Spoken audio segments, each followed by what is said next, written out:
సుచిత్తుడి కొడుకైన సత్యధృతి అందగాడు. అతడి గుర్రాలు బంగారు కవచాన్ని ధరించున్నాయి. వాటిని తెల్లని పాదాలున్నాయి. ఆ గుర్రాలు కట్టిన రథంలో అతడు యుద్ధభూమికి వచ్చాడు. అవి సారథి చెప్పినట్టుగా వింటాయి.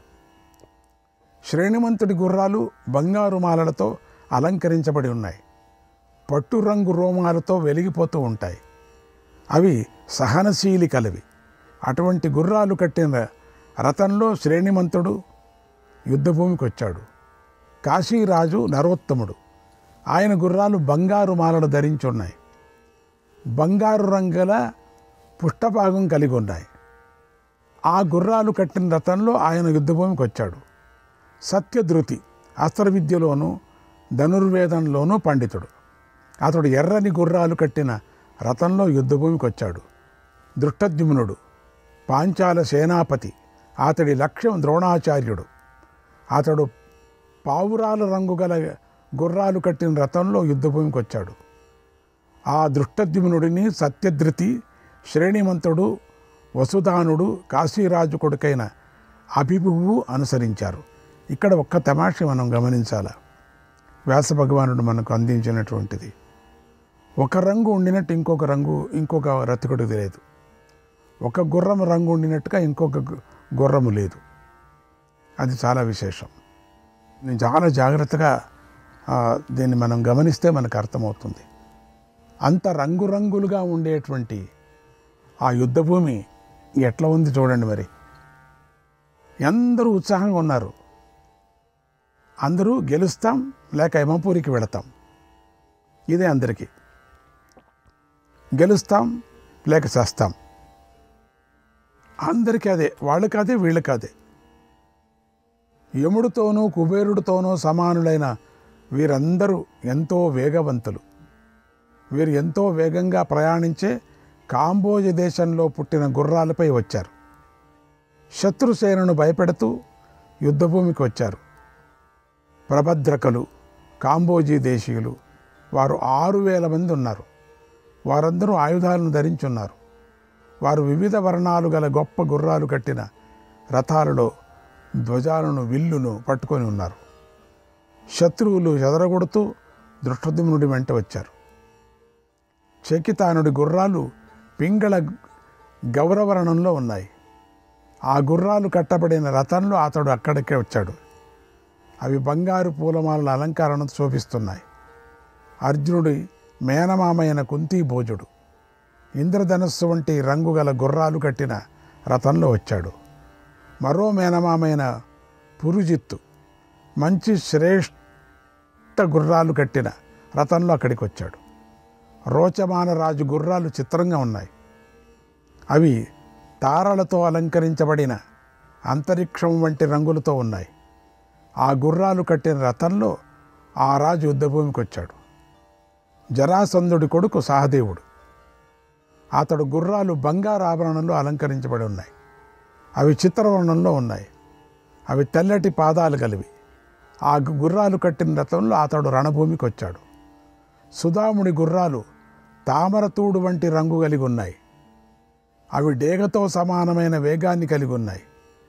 ఆ గుర్రాలు కట్టిన రథంలో సుధాముడు యుద్ధరంగానికి వచ్చాడు. సింహసేనుడు, గోపతి పుత్రుడు, పాంచాల రాకుమారుడు. అతడి గుర్రాలు కుందేళ్ల వంటి తెల్లదనం, ఎర్రదనం కలిగిన రంగులతో ఉన్నాయి. ఆ గుర్రాలు కట్టిన రథంలో సింహసేనుడు రణభూమికి వచ్చాడు. జనమేజయుడు పాంచాలుడితో గొప్ప పేరు గలవాడు. అతడి గుర్రాలు ఆవ పువ్వుల వంటి రంగులతో ఉన్నాయి. ఆ గుర్రాలు కట్టిన రథంలో యుద్ధభూమికి తానొచ్చాడు. మరొక పాంచాల రాకుమారుడి గుర్రాలు మినప రంగుతో ఉన్నాయి. అవి బంగారు మాలలు ధరించున్నాయి. అవి మంచి వేగం కలిగి ఉన్నాయి. పెద్ద ఆకారంతో ఉన్నాయి. పెరుగులాగా తెల్లని పృష్ఠభాగంలో ఉన్నాయి. రంగురంగుల ముఖాలు కలిగి ఉన్నాయి. ఆ గుర్రాలు కట్టిన రథంలో అతడు యుద్ధభూమికి వేగంగా వచ్చాడు.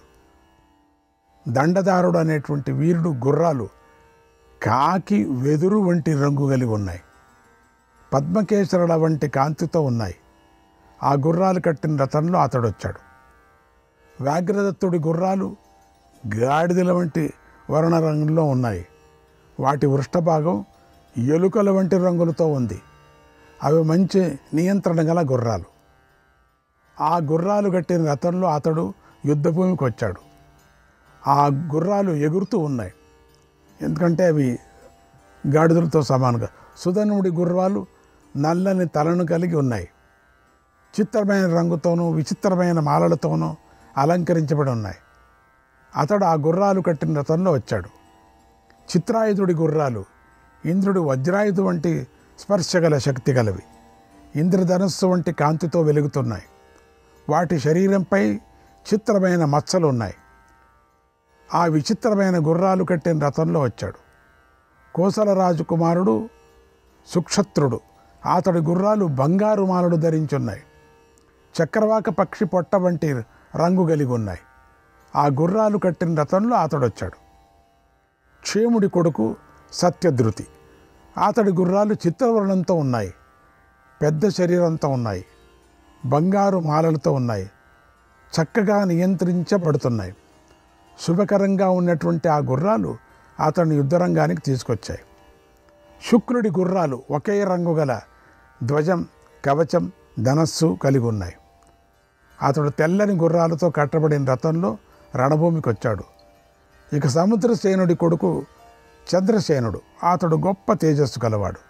అతడి గుర్రాలు చంద్రుడిలాగా తెల్లగా ఉన్నాయి. అవి సముద్ర తీరంలో పుట్టాయి. ఆ గుర్రాలు కట్టబడిన రథంలో అతడు యుద్ధభూమికి వచ్చాడు. శైబుడిది చిత్రమైన రథం. దానికి కట్టబడిన గుర్రాలు నల్ల కలువల రంగులతో ఉన్నాయి. బంగారు అలంకరణతో శోభిస్తూ ఉన్నాయి. చిత్రమాలలు ధరించి ఉన్నాయి.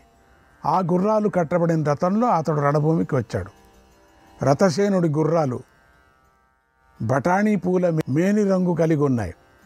ఎరుపు తెలుపు కలిసిన రోమరాజిగల గుర్రాలు. ఆ గుర్రాలు కట్టిన రథంలో అతడు యుద్ధభూమికి వచ్చాడు. మనుష్యులందరిలోనూ శూరుడు, రాజుల్లో ప్రసిద్ధుడు, దొంగలను నాశనం చేసేవాడు, సముద్ర ప్రాంతాన్ని పాలించే నరపాలుడు. ఇక్కడ ఒక్కటి చెప్పుకోవచ్చు, మనకి ఇవన్నీ తెలియటానికి కోసం ఇంతమంది వీరులు ఉన్నారని తెలియటానికి భగవానుడు వ్యాస భగవానుడు మనకు అందించాడు. అందుకని ప్రత్యేకంగా వాళ్ళ పేరు చెప్పి వచ్చాడు అనే బదులు వాళ్ళ రథాలు, గుర్రాలు ఇట్లా చెప్పుకొని వస్తూ ఉంటే ఇంతమంది వీళ్ళందరూ పెద్ద పెద్దవాళ్ళు. ఏదో ఒక 10 మందిని మాత్రం చూసేసి వాళ్ళతో పోట్లాడుకొని అంతటితో ముగించేస్తున్నాం. ముగించుకోకుండా మహాభారతంలో వీళ్ళందరి పేరు వచ్చేటట్టు చూశారు మహానుభావుడు. నరపాలుడు చిలుక రంగు గల గుర్రాలు కట్టిన రథంలో యుద్ధభూమికి వచ్చాడు. చిత్రాయుధుడు చిత్రమానుడు ధరిస్తాడు.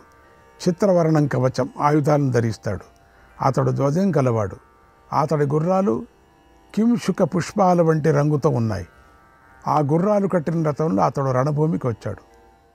నీలుడి ధ్వజము, కవచము, ధనస్సు ఒకే రంగుతో ఉన్నాయి. అన్నీ నీలవర్ణమే.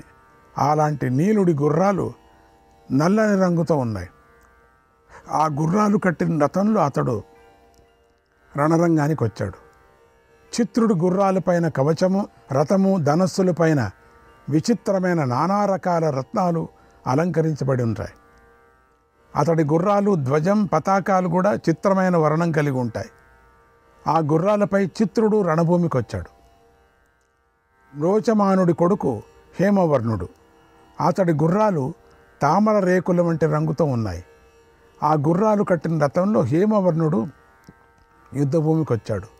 దండకేతు యొక్క గుర్రాలు యుద్ధంలో నేర్పుగల గుర్రాలు. అవి కాకి, వెదురులాగా శ్వేత గౌరవర్ణాలతో ఉన్నాయి.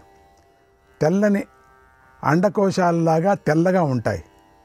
ఆ గుర్రాలు కట్టిన రథంలో యుద్ధరంగానికి వచ్చాడు. పూర్వం కృష్ణుడితో జరిగిన యుద్ధంలో అప్పటి పాండ్యరాజు మరణించాడు. అప్పుడు పాండ్యరాజు రాజధాని బ్రద్దలైపోయింది. బంధువులు పారిపోయారు. ఆ తరువాత ఇప్పటి పాండ్యరాజు భీష్మద్రోణ పరశురామ కృపుల నుండి అస్త్రవిద్య నేర్చుకున్నాడు. రుక్మి, కర్ణ, అర్జున, కృష్ణునితో అతడు సమానుడయ్యాడు. ద్వారకపై దాడి చేసి భూమినింతా జయించాలని కోరుకున్నాడు. అయితే బుద్ధివంతులు అతడికి బాగా బుద్ధి చెప్పగా అతడు కృష్ణుడిపై శత్రుత్వం విడిచిపెట్టాడు. బుద్ధిగా తన రాజ్యాన్ని తాను పరిపాలించుకోసాగాడు. కృష్ణుడితో తీవ్రమైన మైత్రిభావం కలిగి ఉన్నాడు. దివ్య చాపాన్ని తన వారిని టంకారం చేస్తూ వచ్చాడు అక్కడికి. అంటే నేను వచ్చానని. అతడి గుర్రాలకు వైడూర్యమణులు, జాలరులు అవి ఉన్నాయి. అవి చంద్రకిరణ కాంతితో శోభిస్తున్నాయి.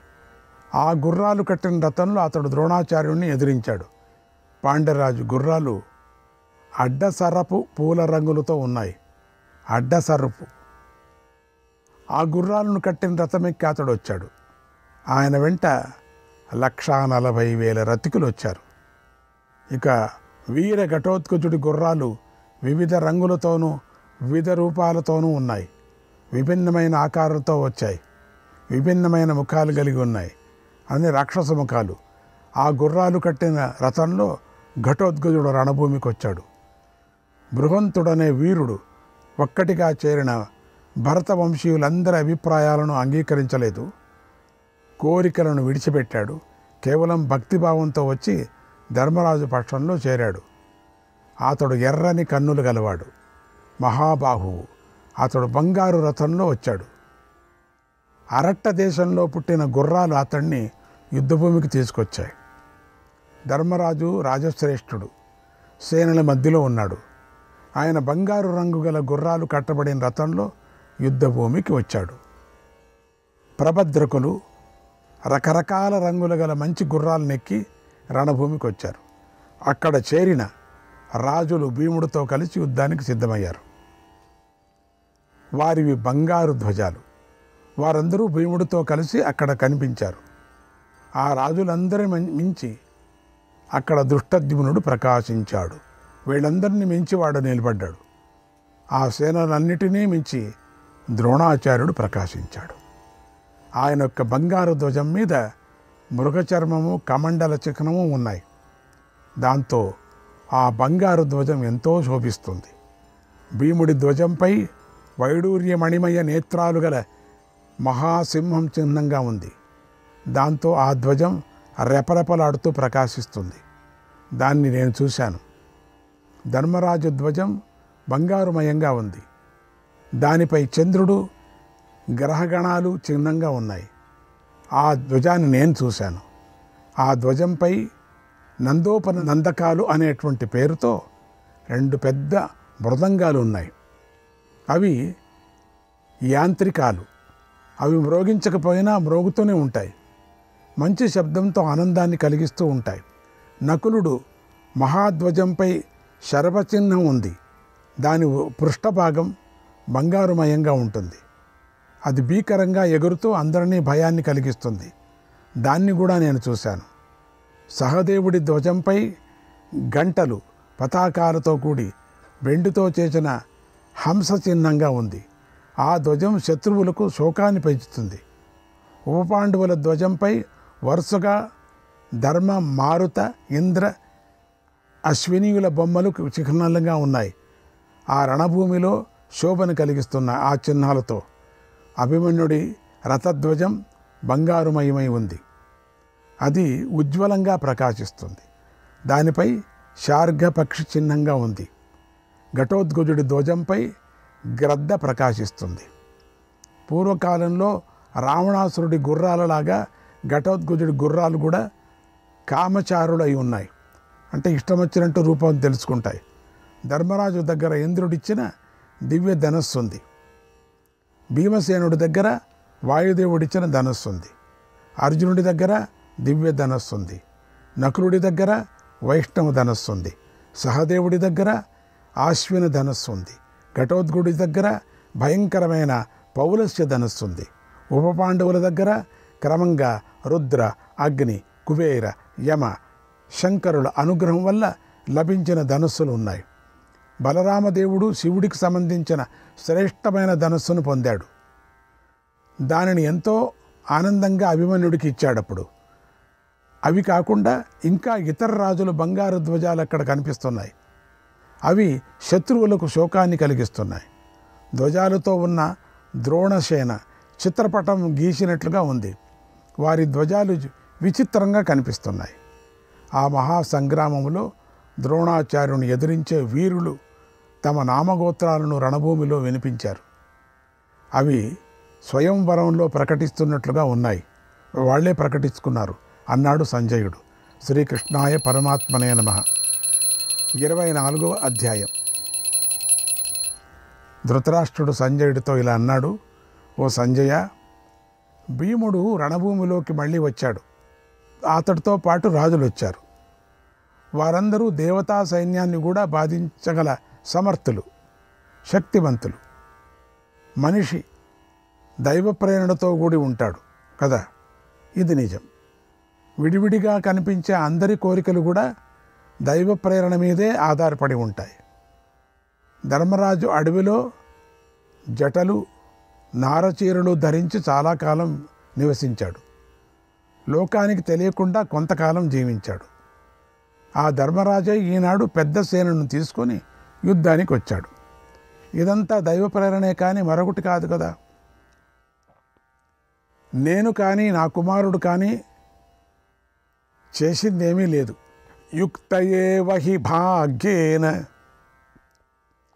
ధ్రువముత్పద్యతే నరః, ధ్రువముత్పద్యతే నరః సతథా కృష్యతే తేన, సతథా కృష్యతే తేన నయథా స్వయమిచ్చతి, నయథా స్వయమిచ్చతి. మనిషి తప్పకుండా అదృష్టంతో కూడా జన్మిస్తాడు. ఆ భాగ్యమే మనిషికి తాను కోరిన స్థితిని అందిస్తుంది. ఇది నిజం. ధర్మరాజు జూదమనే వ్యసనంతో ఎంతో బాధపడ్డాడు, కష్టాలకు గురి అయ్యాడు. కానీ ఇంతలోనే అతడికి అదృష్టం వరించించుడు, సహాయకులను పొందాడు. బుద్ధిహీనుడైన దుర్యోధనుడు ఇంతకుముందు నాతో ఇలా అన్నాడు, ఓ తండ్రి, కేకేయులు, కౌశికులు, కోసలరు, ఛేది, వంగదేశీయులందరూ నన్నే ఆశ్రయిస్తున్నారు. ఈ భూమిలోని ఎక్కువ మంది రాజులందరూ నాపైనే, నా వైపే ఉన్నారు. నేను చెప్పినట్టుంటారు. అర్జునుడి వైపు మాత్రం లేరు అన్నాడు. అంతటి సేనా సమూహం మధ్యలో ద్రోణుడు సురక్షితంగా నిలబడ్డాడు. అయినా కూడా ఈరోజు యుద్ధంలో దృష్టద్యుమ్నుడు ఆయనను చంపేశాడు.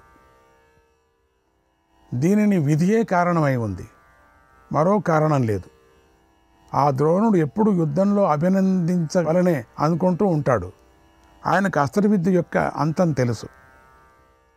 అలాంటి ఆయనను మృత్యువు ఎలా సమీపించింది? నాకు చాలా కష్టం వచ్చింది. నాకు తీవ్రమైన మూర్ఛ కలుగుతుంది. భీష్మద్రోణులు దెబ్బతిన్నారని విన్న తర్వాత నాకు బ్రతకాలని అనిపించటం లేదు. ఓ సూత, నేను పుత్ర వ్యామోహంలో పడిపోయాను. ఇది ముందే గమనించి విదురుడు నాకు అప్పుడే బుద్ధి చెప్పాడు. అయితే ఆ ఫలాన్ని నేను నా కొడుకు ఇప్పుడు అనుభవిస్తున్నాం. దుర్యోధనుణ్ణి ఒక్కడనే విడిచిపెట్టి ఇతర కుమారులను కాపాడాలని నేను భావిస్తే అది నా క్రూర ఆలోచన అయి ఉండేది. కానీ అలా చేసినా బాగుండేది. ఒక్కడనే వదిలేసి ఉంటే బాగుండు. అలా చేసి ఉంటే ఇలా అందరూ చనిపోయేవారే కాదు, బ్రతికి ఉండేవారు.